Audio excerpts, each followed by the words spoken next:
Hi மக்களே, எல்லோரும் எப்படி இருக்கீங்க? நல்லா இருக்கீங்களா? வாங்க இன்றைக்கி ஒரு வீடியோக்குள்ளே போகலாம். இன்றைக்கி வந்து ஒரு சூப்பரான ஒரு ஹேர் பேக் தான் பார்க்க போகிறோம். இதில் தேவையான ஒரு 2 முக்கியமான பொருள் தான் வந்து யூஸ் பண்ண போகிறோம். 2 பொருள் போதும். அது வச்சு உங்கள் முடியை வந்து எப்படி நல்லா வந்து முடியை வளர வைக்கிறதுக்கும் நல்லா அடர்த்தியாக்கிறதுக்கு வந்து நான் சொல்லித்தரேன். ஃபஸ்ட்டு நம்மளோட ஹீரோ யார் அப்படின்னா, எல்லாருக்கும் தெரிஞ்ச வெந்தயம் தாங்க. இது வந்து என்ன இப்படி பண்ணுது, எல்லோரும் வெந்தயம் வெந்தயம் போடுறோம், என்ன தான் பண்ணுது அப்படிங்கிற உங்களுக்கு டவுட்டாக இருக்கும். ஸோ வெந்தயம் போடுறதுனால vitamin A, K and C இதெல்லாம் இருக்கிறதுனால calcium, iron and folic oxide இதெல்லாம் வந்து பொட்டாசியம் இதெல்லாம் நிறைய நிறைஞ்சிருக்கு. ஸோ அதனால் நம்ம தலையில் வந்து ஃபாஸ்ட்டாக வந்து ஹேர் க்ரோத்துக்கு ப்ரமோட் பண்ணுது. அது மாதிரி வந்து முடியை வந்து நல்லா அடர்த்தியாக்கிறதுக்கும் வந்து டேமேஜ் ஹேர்லாம் இருந்தால் அதையுமே வந்து நல்லா ரிப்பேர் பண்ணுது. ஸோ இது வந்து நம்ம யூஸ் பண்ணுறதுனால நம்மள தலை வந்து ஹைட்ரேட்டாகவும் நல்லா வந்து ஒரு மாய்ஸ்சரைஸாகவும் யூஸ் ஆகுது.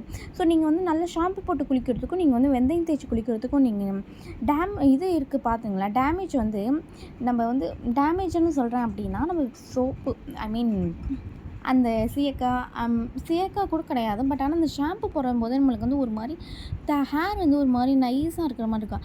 ஆனால் இதே வந்து நீங்கள் வெந்தயம் போட்டு குளிக்கும்போது ஒரு மாதிரி நல்ல ஒரு சாஃப்ட், நல்ல ஒரு மனம் அப்படிங்கிற மாதிரி இருக்குது. இதுக்கு வந்து அந்த வெந்தயத்தை வந்து நல்லா வந்து நைட்டே ஊற வச்சு எடுத்துக்கிட்டு அதை வந்து மார்னிங் எடுத்து நல்லா மிக்ஸி ஜாரில் போட்டு நல்லா அரைச்சி எடுத்துக்கோங்க. ஸோ நம்ம இது கூட சேர்க்க போகிற 2வது ஹீரோ யார் அப்படின்னா, நம்மளோட முருங்கைக்கீரை தாங்க. முருங்கைக்கீரை இருக்கிற பெனிஃபிட் வந்து யாருக்குமே தெரியாதுங்க. இதில் ஒமேகா 3 ஃபேட் இருக்கிறதுனால pH லெவலை வந்து நல்லா கட்டுப்படுத்தி நம்ம தலைமுடியை வந்து நல்லா வந்து ஈரப்பதத்தோடு வைக்கவும், நல்ல முடி நல்லா அடர்த்தியாக்கவும் இது வந்து முருங்கைக்கீரை வந்து ரொம்ப யூஸ்ஃபுல்லாக இருக்குது.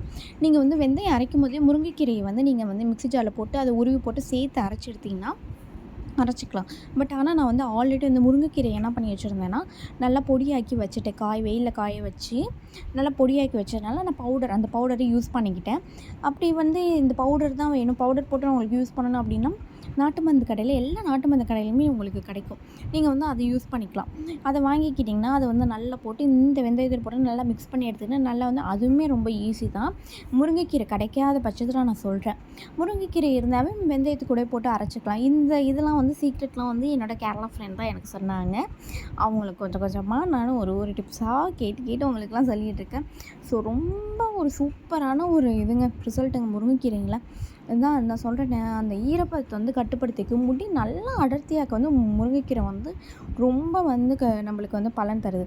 நல்லா முருங்கைக்கீரை நல்லா இது பண்ணி எடுத்துட்டேன். ஸோ ஃபைனலாக வந்து நம்ம பார்க்கலாம் எப்படி அப்ளை பண்ணுறதுன்னு. ஃபஸ்ட்டு வந்து எப்பொழுதுமே ஹேருக்கு வந்து நீங்கள் அப்ளை பண்ண போகிறப்ப முடியில் வந்து நல்லா வந்து சொட்ட எண்ணெய் வச்சுக்கோங்க. நான் முன்னாடியே வந்து குளிக்க போகிறதுக்கு ஒரு 2 ஹவர்ஸ்க்கு முன்னாடி நல்லா எண்ணெய் வச்சுட்டேன். உங்களுக்கு ஓகே நான் இன்னமேட்டு வந்து மழைக்காலங்கிறதுனால குளிக்க போகிறதுக்கு ஒரு 1 ஹவர் முன்னாடி நல்லா எண்ணெய் வச்சுக்கோங்க. இல்லை உங்களுக்கு முடி வந்து நல்லா ஆல்ரெடி வந்து எண்ணெய் வைக்க பிடிக்கும் அப்படிங்கிற பட்சத்தில் நைட்டே எண்ணெய் வச்சுட்டு அடுத்த நாள் காலையில் வந்து நீங்கள் குளிச்சிடலாம்.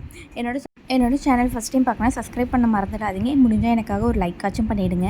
ஸோ நல்லா வந்து தலையில் கும்மி வச்சு நல்லா உள்ளே அப்படி இப்படின்னு நல்லா தேய்ச்சி எடுத்துட்டேன். பார்த்திங்கன்னா உங்களுக்கு தெரியும், நல்லா வந்து அந்த ஹேருக்கு வந்து எல்லா இடத்துலையுமே நல்லா தேய்க்கணும். ஹேருக்கு வந்து அந்த ஹேர் பேக்கு அவ்வளோ நல்லா அப்ளை பண்ணி வச்சுருக்கேன். ஸோ உங்களுக்கு பார்த்தாலே தெரியும் எப்படி வந்து நான் வந்து ஹேருக்கு அப்ளை பண்ணிகிட்ருக்கேன் அப்படின்னா. உங்களுக்கு ஸ்பீட் மோடில் காமிக்கிறேன். பட் ஆனால் நான் வந்து ஃபுல்லாக எல்லாமே அப்ளை பண்ணிட்டு நல்லா ஒரு டைட்டாக ஒரு கொண்டை போடுவிடேன். மிச்சம் இருக்க வெந்தயத்தையுமே எடுத்து நான் இருக்கிற அந்த கொஞ்சம் கேப் இருக்கிற இடத்துலையுமே நல்லா அப்ளை பண்ணி முடிச்சிட்டேன். உங்களுக்கு பார்த்தாலே தெரியும் நான் ஃபைனலாக வந்து இவ்வளோ தடவி இருக்கேன் அப்படிங்கிறத நான் உங்களுக்கு காமிக்கிறேன். இங்கே பாருங்களேன். ஸோ நல்லா அப்ளை பண்ணதுக்கப்புறம் நல்ல ஒரு சூப்பராக ஒரு நல்லா இருந்துச்சு. நல்லா அந்த வாசமாக அவ்வளோ மணமாகவே இருந்துச்சு. ஃபைனலாக என்னோடய ஹேரை பார்த்திங்க அப்படின்னா நல்லா அந்த எண்ணெய் வச்சு நான் அதுக்கப்புறம் நல்லா ஹேர் வாஷ்லாம் பண்ணவே மாட்டேங்க. ஹேர் வாஷ் பண்ண மாட்டேன்னா இந்த ஷாம்பு அண்டு சீயக்காய் அதெல்லாம் போட்டு நம்ம ஹேர் வாஷ் பண்ண மாட்டேன். சும்மா அந்த வெந்தயம் அதை போட்டு மட்டும் ஹேர் வாஷ் பண்ணிங்கன்னா கொஞ்சம் எண்ணெய் இருக்கும் தான். பட் அது ரொம்ப நல்லது. அதை விட்டு நான் அடுத்த நாள் ஹேர் வாஷ் பண்ணிங்க நல்லா உங்களுக்கு தலைமுடி நல்ல ஒரு சூப்பராக இருக்கும். செஞ்சு பாருங்கள்.